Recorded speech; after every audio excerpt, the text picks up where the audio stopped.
Duff and দত্তের second summative evaluation class 9-এর page number 345।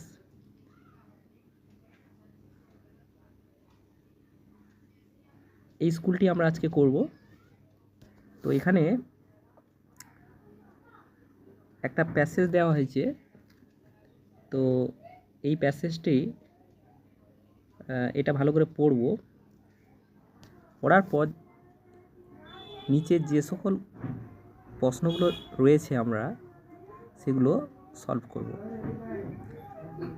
চলো শুরু করা যাক। টম থট ফার্দার, টম আরও ভাবলো। সাডেনলি হি ডিসকভার্ড সামথিং, হঠাৎ করে সে আবিষ্কার করলো কিছু একটি। One of his upper front teeth, তার উপরের যে দাঁত যে সারি রয়েছে তার মধ্যে একটি উপর পাটির একটি দাঁত ওয়াজ লুজ। লুজ মানে হচ্ছে আলগা, ঢিলে। হি ফেল লাকি, সে নিজেকে ভাগ্যবান মনে করলো। হি ওয়াজ অ্যাবাউট টু গ্রোন, সে প্রায় গঙ্গাতে যাবেই। When it ochre to him, এটা তার মনে হলো বা মনে পড়লো দ্যাট যে if aunt Polly was to know, যদি আন্ট পলি জানতে পারে, she would surely put it out, সে নিশ্চিতভাবে সে এটাকে টেনে বার করবে। অ্যান্ড এবং দ্যাট ওটা উড হার্ট, আঘাত করবে, তা লাগবে। টম ভাবলো he would hold the tooth in reserve for the present. Tom ভাবলো যে সে বর্তমানে মানে আপাততভাবে ওইটাকে গুছিয়ে রাখবে, সংরক্ষণ করে রাখবে। He remembered hearing from a doctor that a certain ailment could lay up a patient for 3 days and make him lower a finger. সে একজন ডাক্তারের কাছ থেকে শুনেছিল যে একটা বিশেষ অসুস্থতা বা রোগ যেটা একজন পেশেন্টকে বা রুগীকে 3 দিনের জন্য শয্যাগত করে রাখতে পারে এবং একটা আঙুল খোয়াতে পারে, তাকে বাধ্য করবে যে আঙুল খোয়াতে। He eagerly drew his sore toe from under the seat and held it up for inspection. সে আগ্রহ সহকারে কী করলো, তার ওই যে যন্ত্রণাদায়ক যে পায়ের আঙুলটি রয়েছে তো সেটা কী করলো, sheet from under the sheet, তার ওই চাদর থেকে বের করলো এবং এটাকে পরীক্ষা করার জন্য উপরের দিকে তুলল। হি ডিড নট নো, সে জানে না, দ্য নেসেসারি সিমটমস, সে জানতো না যে এর প্রয়োজনীয় যে সিমটমসগুলো, লক্ষণগুলো কি, সেটা সম্পর্কে তার জানা ছিল না। হাউএভার, যাই হোক, it seems like a good chance, তো এটা তার কাছে একটা ভালো সুযোগ এসেছে, এইটা সে মনে করলো যে ইট সিমড, এটা মনে হলো তার কাছে লাইক এ গুড চান্স, একটা ভালো সুযোগ। Tom fell to groan, Tom প্রায় গঙ্গাতে শুরু করলো। But his brother Sid slept it on, কিন্তু তার ভাই যে সিট সে কিন্তু ঘুমিয়েছিল। তো এর দাগে কোয়েশ্চেন আমরা করব। তো এখানে বলেছে tick the correct answer from the given alternatives. Tom drew his sore toe from under the blanket Sid below mosquito net. তো আমরা সেখানেই পেয়েছি কোথা থেকে, সিট থেকে বের করেছে, তা সিট হবে বি, একের বি এরটা উত্তর হবে। দ্বিতীয়টা হচ্ছে Tom did not tell anybody about his tooth problem for fear of ডাক্তার সিট অ্যান্ড পলি টিচার্স। তাহলে তো এখানে টম কাউকে বলেনি তার ওই যে দাঁতের সমস্যা বা প্রবলেম হচ্ছিল, তো এটা বলেনি কার ভয়ে, তো অবশ্যই আর্ন পলি হবে, কারণ আর্ন পলি যে বলছে না দ্বিতীয় লাইনে যে আর্ন Polly was to know she would surely pull it out. তো এখানে সির দুয়ের সি হবে। এবারে write T for true and F for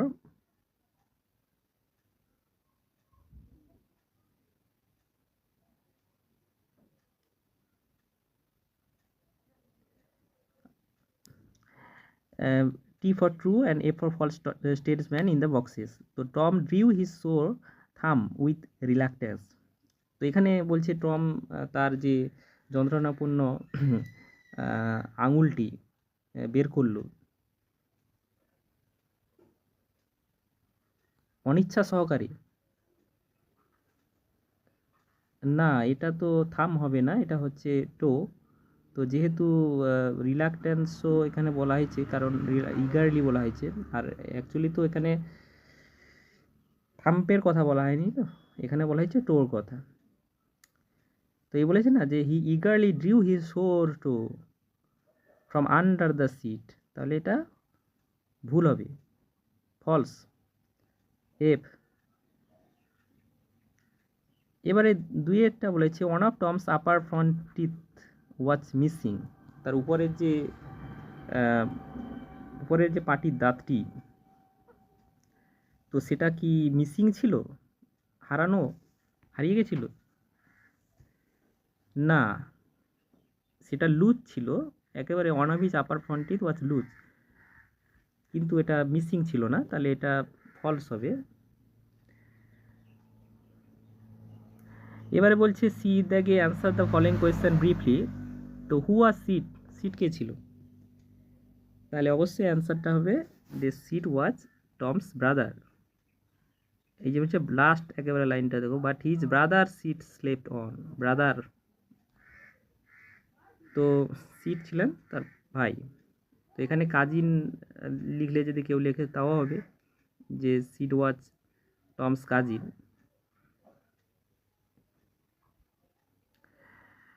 তো সির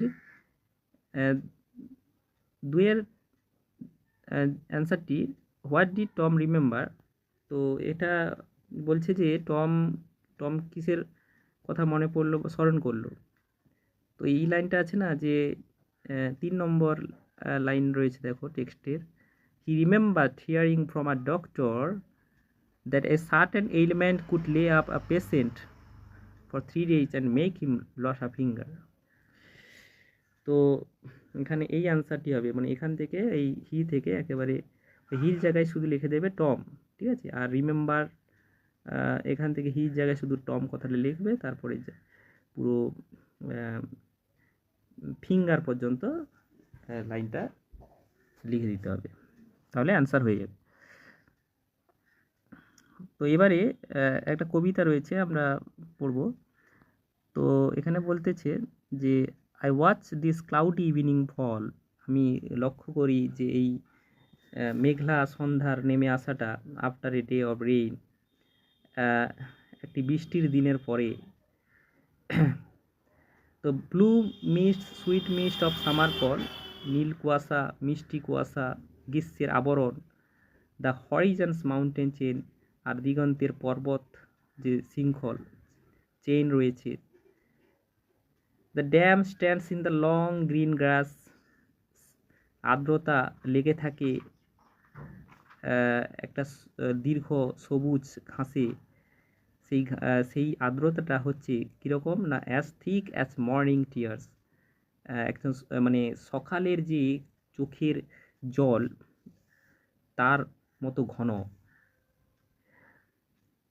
and dreamy sense of fragrance pass that breath of other years. বলছে স্বপ্নালু যে সেই গন্ধ, সৌরভগুলো যেটা ছড়িয়ে পড়ে, এইটা ব্রেথ তাকে মনে করিয়ে দিচ্ছি তার যে আদার ইয়ার্স, তার যে মানে শৈশবকালে অতীতের যে দিনগুলোর কথা তাকে মনে করিয়ে দিয়েছে কবিকে। এবারে বলছে write the correct alternative to complete the following sentences. In the evening the poet watches cloudless, cloudy, bright, beautiful. তাহলে অবশ্যই ক্লাউডি হবে। এই যে প্রথম একেবারে লাইনে I was this cloudy evening fall, তাহলে এখানে ক্লাউডি কথাটা হবে, ঠিক আছে। এবারে বলছে the damp that stands on the green grass is long, short, artificial, thick. তাহলে ডির অ্যান্সারটা হবে থিক। এই লাস্ট দ্বিতীয় যে আমরা প্যারা রয়েছে দেখো, the dam stands in the long green grass. এই যে ড্যাম কার সঙ্গে রয়েছে, থিক অ্যাজ মর্নিং টিয়ার্স, ঠিক ঠিক ঠিক বলেছে না। তো এখানে ড্যামটাকে বলছে স্ট্যান্ডস, যেটা রয়েছে লেগে থাকে সবুজ ঘাসে, সেটা হচ্ছে ঘন, ঠিক। এবারে বীর দাগে answer the following question in brief, সংক্ষেপে উত্তর দেওয়ার কথা বলা হয়েছে যে what did the poet watch on the cloudy evening, কবি কি লক্ষ্য করে মেঘলা সন্ধ্যাবেলা। তো এখানে অ্যান্সারটা লিখতে হবে ডিটের পর থেকেই, তোমরা প্রশ্ন থেকেই অ্যান্সার শুরু করতেই হবে। তো দ্য পোয়েট, এখান থেকে দেবো দ্য পোয়েট ওয়াচ, তাকে ওয়াচড করবে, ওয়াচড, যেহেতু ডিড দিয়ে কোয়েশ্চেন পাস্টে রয়েছে, তো আমাকে উত্তরটাও পাস্টে লিখতে হবে। তো সিম্পল পাস্টে আমি উত্তরটা লিখবো, the poet watched blue mist, sweet mist of summer fall and the horizon's mountain chain on the cloudy evening, অথবা লিখবে on the cloudy evening the poet watched blue mist, sweet mist of summer fall and the horizon's mountain chain।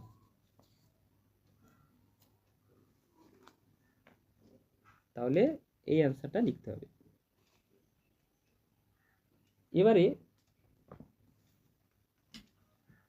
এবারে বলছে দুইয়েরটা what is compare to morning tears. তাহলে এই morning tears সঙ্গে যে কাকে কম্পেয়ার করা হয়েছে, তুলনা করা হয়েছে। তো আমরা চলে যাব যে এখানে বলা হয়েছে যে হোয়াটের জায়গায় জাস্ট তোমরা লিখে দেবে যে dam, dam is compare to morning tears.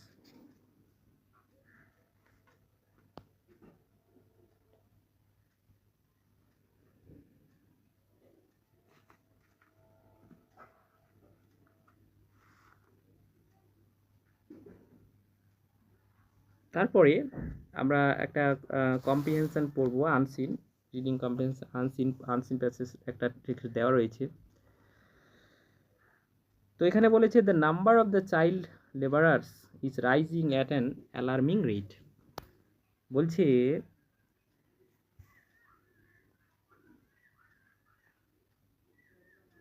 শিশু শ্রমিকের যে সংখ্যা সেটা উদ্বেগজনকভাবে বেড়ে যাচ্ছে। তো nearly 22% of 10 million child labourers R engaged in urban areas in non agricultural occupations. বলছে প্রায় 22%, 10 মিলিয়ন চাইল্ড, 1 মিলিয়ন মানে 10 লাখ, তাহলে এবার 10 মিলিয়ন রয়েছে। তো তার মধ্যে 22% সেই শিশু শ্রমিকদের, তারা বিভিন্ন কাজে, বিশেষ করে নন এগ্রিকালচার মানে অকৃষিকাজ জাত যে পেশাগুলো রয়েছে, সেগুলোই কিন্তু মানে শহরে সেই সব মানে আরবান এরিয়াতে তারা কিন্তু বিভিন্ন অকৃষিজাত যে পেশাগুলো রয়েছে সেগুলো কিন্তু তারা নিযুক্ত রয়েছে, তারা সেখানে কাজ করে। They work in the midst of health hazards in tea stalls, restaurants, brick fields, mines and garages. তারা কাজ করে কোথায় না, তাদের মানে স্বাস্থ্য ঝুঁকি থাকা সত্ত্বেও মানে তার মধ্যেও তারা কাজ করছে, ওই চা দোকানের, রেস্টুরেন্টে কাজ করছে, যে ইটভাটা, বিভিন্ন বিভিন্ন খনিতে কাজ করেছে, গ্যারেজে কাজ করতেছে। As they are obedient and work silently, তারা কিন্তু বাধ্য হয় এবং কি করে, তারা নীরবে সাইলেন্টলি কাজ করে, নিঃশব্দে কাজ করতে থাকে। দি ওয়ার্ক অ্যাজ সার্ভ্যান্ট, এবং তারা কাজ করে কি হিসেবে, যে চাকর এবং মেডস, পরিচারিকা, কোনো বাড়িতে কাজ করতেছি পরিচারিকা হিসেবে, দাসী হিসেবে কাজ করছি। দে আর এক্সপ্লয়েটেড এভরিওয়্যার, তাদেরকে সমস্ত জায়গায় কিন্তু শোষণ করা হচ্ছে। বিকজ, কারণ দে নেভার প্রোটেস্ট, তারা কখনো প্রতিবাদ করে না। নেভার ডিমান্ড অর কমপ্লেইন, কখনো দাবিও করে না, অভিযোগও করে না। They do not get regular and sufficient payment and suffer from ill treatment, malnutrition, diseases and acute poverty, এবং তারা পায় না রেগুলার, নিয়মিত পায় না, অ্যান্ড সাফিসিয়েন্ট পেমেন্ট, যথেষ্ট উপযুক্ত, নিয়মিত এবং যথেষ্ট পর্যাপ্ত পেমেন্ট, যে টাকা দেওয়ার একটা ব্যাপার থাকে তাদেরকে, সেটা কিন্তু তারা পায় না। এবং টাকা সাফার ফ্রম ইল ট্রিটমেন্ট, এবং কি করে, তারা খারাপ ব্যবহার করা হয় তাদের প্রতি একটা খারাপ আচরণ করা হয়। আর এবং কি করে, তারা অপুষ্টিতে ভোগে, ম্যালনিউট্রিশন, ডিজিজ, রোগ, এবং হচ্ছে তীব্র একটা দারিদ্রতায়, পোভার্টি। অ্যাট এ সেমিনার, একটি সেমিনারে ক্যাম্পেইন এগেনস্ট চাইল্ড লেবার, যে সেমিনারটা হয়েছিল campaign against child labour, several speaker, কয়েকজন যে বক্তা, তাদের মধ্যে রয়েছে including West Bengal government representative, urged the authorities to stop exploitation of children. তারা বলেছিলেন, এই বক্তারা, তারা যে একটা যে এইরকম শিশুদের যে শোষণ, সেটা বন্ধ করতে হবে, এর জন্য তারা অনুরোধ করেছিলেন। The speaker focused on the necessity of imparting free education, তারা আলোকপাত করেছিলেন কিসে না, যে একটা শিক্ষা যেটা হবে সেটা ফ্রি, মুক্ত শিক্ষা থাকতে হবে, তারা যেন সেগুলো শিক্ষা গ্রহণ করতে পারে। Ensuring Medicare, providing nutrition and recreational facility, এবং তাদের আরও যোগাতে হবে, পুষ্টি যোগাতে হবে, তাদের বিনোদনমূলক সব সুযোগ সুবিধাগুলো দিতে হবে। বাট কিন্তু they need proper protection from all corner, কিন্তু তাদের তো দরকার একটা উপযুক্ত, যথাযথ একটা সুরক্ষা দরকার সমস্ত দিক দিয়ে। ফার্স্ট অফ অল, সর্বপ্রথম তো তাদের একটা সুরক্ষার ব্যাপার থাকে, সেই ব্যাপারটাকে নিশ্চিত করতে হবে। দে নিড, তাদের দরকার সেটা।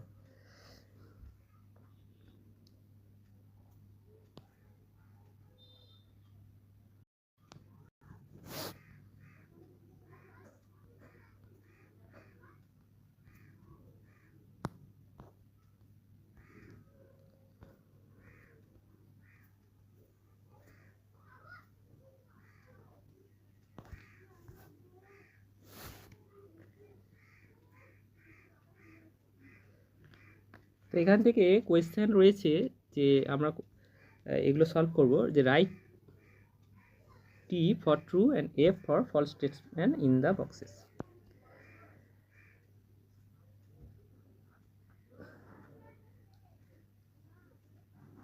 তো এখানে যে কোয়েশ্চেনটি আছে, তো দেখব যে the working children are engaged in cultivation only, যে শিশুরা যে কাজে রয়েছে সেগুলো, তারা কি একমাত্র সেই কাল্টিভেশন করে, চাষবাস করে কেবলই না, ফলস হবে, তারা তো এই কাল্টিভেশন ছাড়াও আরও অনেক কিছু করে, তাই না? সেখানে বলছে টি স্টলে কাজ করে, খনিতে কাজ করতেছে, তারপরে তোমার বিভিন্ন রেস্টুরেন্টে কাজ করছে, তো এই সকল জায়গায় কাজ করছে। তারপরে দুইটা বলছে the child labourers are obedient and silent workers, হ্যাঁ, তারা নীরবে, তারা বাধ্য, তারা একটা নীরবে কাজ করে, তাই না, সাইলেন্ট ওয়ার্কার্স। এবার বলছে complete the following sentences with information from the above passage. The word that proves মানে proves that they do not get sufficient food, কোন শব্দটি প্রমাণ করে যে তারা যথেষ্ট খাবার পায় না? ওই ম্যাল নিউট্রিশন কথাটা ছিল না, ম্যাল নিউট্রিশন, তো সেটাই হবে। এরপর বলছে যে it is easy to exploit the children because, এটা এটা সহজ যে একজন শিশু মানে যে শিশুদের শোষণ করা, কারণ হচ্ছে এই লাইনটা রয়েছে, আমরা দেখব যে এখানে বলছে তারা এই যে they are exploited everywhere because they never protest, never demand or complain. 4 number line রয়েছে না, 4 নম্বর, দে আর এক্সপ্লয়েটেড এভরিওয়্যার। এখান থেকে আমরা এই এখানে দের জায়গায় লিখবো চাইল্ড, যে এই জায়গাটায় আমরা যে ড্যাশ রয়েছে, তো সেখানে আমরা লিখে দেবো বিকজের পরে এই অ্যান্সারটা আমরা লিখে দেবো। বিকজের পরে এই যে they never protest, never demand or complain, এই কথাটা। তো এবারে দ্য সেমিনার ফোকাসড অন, এই সেমিনারটা ফোকাসড অন করে অর্থাৎ আলোকপাত করে, এই লাইনটা আছে, আমরা এখানে দেখে দেব যে এই যে রয়েছে না the necessity of imparting free education, ensuring Medicare, providing nutrition and recreational facilities। তাহলে এই দা থেকে ফ্যাসিলিটিস পর্যন্ত আমরা তুলে দেব, মানে ওখানে অ্যান্সার করব।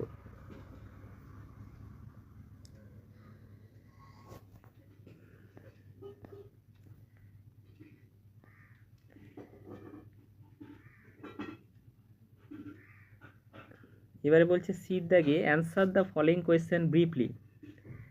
What are the problems of child labourers, সমস্যা কি তাদের? তাহলে এই অ্যান্সারটা আমরা লিখব।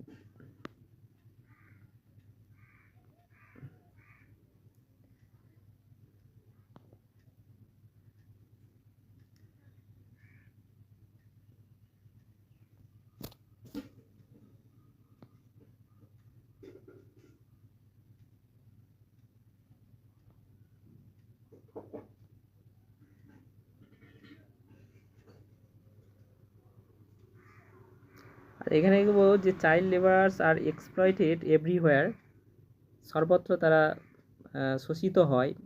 তারপর লিখব they do not get regular and sufficient payment and suffer from ill treatment, malnutrition, disease and acute poverty।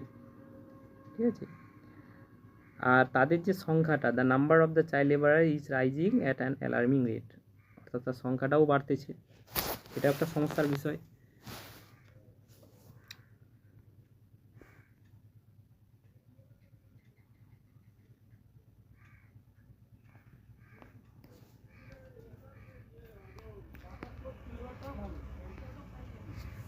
এবার বলছে দুইটা, where do the child labourers work, কোথায় কাজ করে?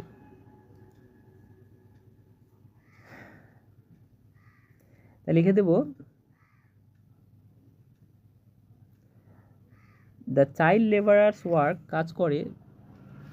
এবারে এই জায়গাটাই দেখো, তারা কাজ করে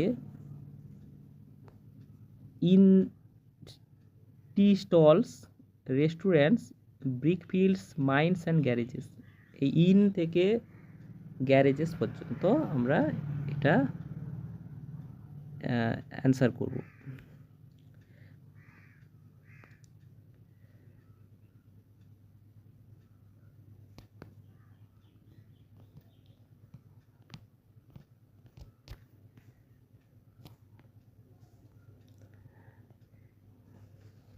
গ্রামার অ্যান্ড ভোকাবুলারি, তো গ্রামার অ্যান্ড ভোকাবুলারিতে চারের এখানে অ্যাপ্রোপ্রিয়েট আর্টিকেল অ্যান্ড প্রেপোজিশন ব্যবহার করতে হবে। তো এখানে রয়েছে the children in the school school room chattered and pressed to each other. Two, তাহলে প্রথমটা হবে দা, দ্বিতীয়টা হবে two. Like so many roses they peered out of the window to look at the hidden sun. The children in the schoolroom chattered and praised to each other like so many roses. They peered out of the window to look at the hidden sun. এবারে voice আছে এখানে গ্রামারে direct following sentence directed করতে হবে, অর্থাৎ simple sentence, indirect speech, change of voice. Though he was ill he attended the office. তাহলে এর উত্তরটা হবে in spite of being ill he attended the office. অথবা কেউ লিখতে পারবো in spite of his illness he attended the office. তাহলে এটা সিম্পল সেন্টেন্স করতে হবে। কমপ্লেক্সে রয়েছে দোটা তুলে আমরা ইনস্পাইট অফ করবো, ঠিক আছে। সত্ত্বেও, যদিও সে অসুস্থ তবুও সে অফিস গিয়েছিল। তো এখানে আমরা ইনস্পাইট বলে অসুস্থ হওয়া সত্ত্বেও সে অফিসে গিয়েছিল। Father said Kishore prepare your lesson, indirect speech. তাহলে এটা একটা ন্যারেশন করতে হবে, আমাকে ডাইরেক্ট থেকে ইনডাইরেক্ট করতে হবে। তো এখানে আমরা জানি যে প্রথমেই আমরা যেহেতু আমাদেরকে সেন্টেন্সটা চিনতে হবে, তো এটা অবশ্যই ইম্পারেটিভ, কারণ আদেশ, উপদেশ, অনুরোধ এগুলো সব ইম্পারেটিভ সেন্টেন্সেই হয়। তো এখানে এটা রয়েছে উপদেশ দিচ্ছে, যে বাবা তার সম্ভবত ছেলেকে বলতেছে, কিশোরকে, যে তোর যে লেসন বা পাঠ রয়েছে সেটা ভালো করে প্রস্তুতি নে, প্রিপেয়ার কর। তো এটা বলতে হবে ফাদার অ্যাডভাইসড কিশোর, অ্যাডভাইসড পাস্টে করতে হবে, ঠিক আছে। টু প্রিপেয়ার হিজ লেসন, তাহলে ইয়োরটা হিজ করব, কারণ ইয়োর তো কিশোরের লেসন না। তো কিশোর যেহেতু আমি উল্লেখ করেছি কিশোরকে, তাহলে তার পরিবর্তে আমরা হিজ লিখব, ইয়োর লেসন। তাহলে অ্যান্সার, উত্তরটি হবে যে father advised Kishore to prepare his lesson. তার একটা ভয়েস রয়েছে, তো এখানে চেঞ্জ দ্য ন্যারেশন, তাহলে এটা করতে হবে let the narration be changed, LET, let the narration be changed, CHNGD, changed. এবার হচ্ছে replace the underline words with suitable phrasal verbs. তো বক্সে ফ্রেজাল ভার্ব দিতে হবে, উপযুক্ত ফ্রেজাল ভার্ব বসাতে হবে সঠিকটি। Surrender, enemy surrender without fight. তো স্যারেন্ডার মানে বশ্যতা স্বীকার করা, তো এটা হবে gave in, GAV, gave in. তাহলে যেহেতু পাস্টে রয়েছে, তাহলে গিভেরও পাস্ট ফর্মটা দিতে হবে, gave in. Recall, they could not recall the sun, তাহলে রিকল মানে মনে করা, স্মরণ করা। তাহলে কলাপ, তাহলে কলাপ কথাটা লিখতে হবে। এবারে যে find out the words from the passage, unseen passage থেকে এই ওয়ার্ডগুলোর একটা সিমিলার ওয়ার্ড রয়েছে, তো সেইটা খুঁজে আমাদেরকে এই বক্সে লিখতে হবে। অ্যাবসর্পশন, এটার মানে হচ্ছে শোষণ, এক্সপ্লয়টেশন, ওখানে ছিল না এক্সপ্লয়টেশন। আর হচ্ছে রিক্রিয়েটিভ, বিনোদনমূলক যেটা। তো এখানে দেখো এই যে ওয়ার্ডটা রয়েছে স্টপ এক্সপ্লয়টেশন,